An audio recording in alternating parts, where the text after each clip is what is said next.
उत्तर प्रदेश में मतदाता सूची विवाद अब सियासी लड़ाई बन गया है। मुख्यमंत्री योगी का कहना है कि एसआईआर में लगभग 4 करोड़ वोटर गायब दिख रहे हैं, जिनमें 85 से 90% बीजेपी के समर्थक बताए जा रहे हैं।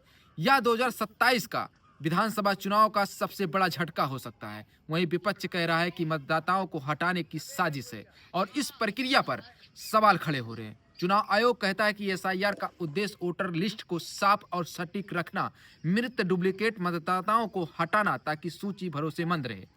अब जनता पूछ रहा है कि क्या सच में 4 करोड़ वोटर गायब हैं? क्या एसआईआर निष्पक्ष है या राजनीति प्रभाव है? और क्या आप सोच रहे हैं?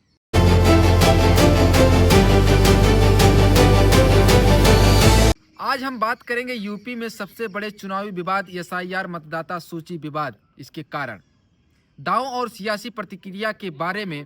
क्या सच में लगभग 4 करोड़ मतदाता गायब हो गए और क्या यह केवल सूची सुधार या लोकतंत्र पर बड़ा सवाल है? चलिए समझते हैं। एसआईआर यानी स्पेशल इंटेंसिव रिवीजन, मतदाता सूची को सही बनाना ताकि केवल योग्य मतदाता ही सूची में रहें। यह प्रक्रिया भारत निर्वाचन आयोग ईसीआई के तहत की जाती है, जिसमें मृत, डुप्लीकेट या स्थानांतरित मतदाताओं को हटाया जाता है और नए योग्य मतदाताओं को जोड़ा जाता है। इसका उद्देश्य मतदाता सूची की पारदर्शिता और सटीकता को बढ़ावा देना है, ताकि सभी के मतदान अधिकार सुरक्षित रहें।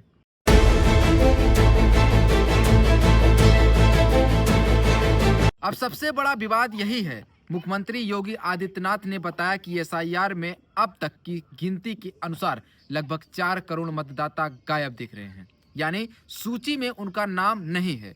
योगी ने कहा कि उत्तर प्रदेश की आबादी करीब 25 करोड़ है और लगभग 65% उसकी उम्र 18 से प्लस मतदाता होने चाहिए, यानी लगभग 16 करोड़ मतदाता का फॉर्म भरना था। लेकिन एसआईआर के आंकड़ों में सिर्फ करीब 12 करोड़ नाम ही दिख रहे हैं, यानी लगभग 4 करोड़ का अंतर बताया जा रहा है।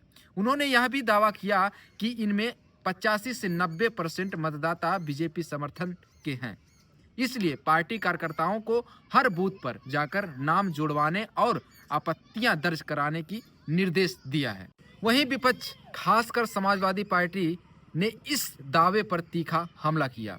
एसपी प्रमुख अखिलेश यादव ने कहा कि यह एसआईआर प्रक्रिया में तकनीकी त्रुटियां और मैपिंग ऐप की खराबी के कारण हुआ और इसे बीजेपी की साजिश बताया गया है। अखिलेश ने दावा किया कि हर विधानसभा सीट पर लगभग 60 से 70 हजार वोटों का नुकसान हो रहा है, जिससे चुनावी नतीजे प्रभावित हो सकते हैं। विरोधियों का तर्क है कि सिर्फ उचित समझौते बिना पारदर्शिता के इतना बड़ा बदलाव नहीं होना चाहिए और इसे लोकतंत्र को कमजोर करने जैसे बताया जा रहा है।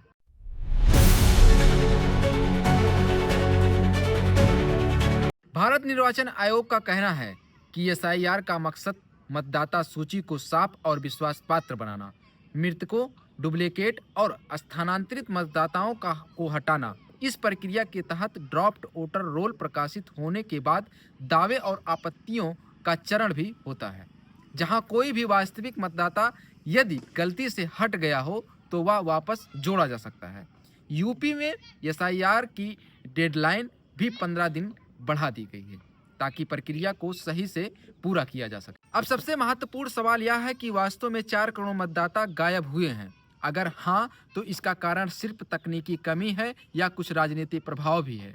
क्या एसीआई साफ साफ विवरण दे रहा है कि कौन से नाम क्यों हटे?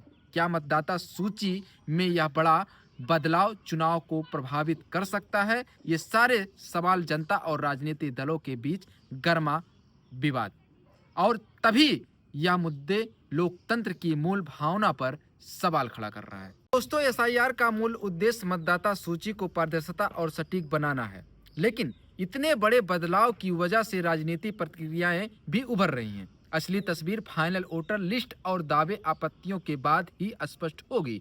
क्या यह सिर्फ आंकड़ों का बदलाव है या राजनीति समीकरण बदलने का बड़ा कदम? यह सवाल आपसी बहस का विषय है। आप क्या सोचते हैं? क्या यह एसआईआर सिर्फ सूची सुधार है या इसके पीछे राजनीति असर है? नीचे कमेंट में जरूर अपनी राय दें।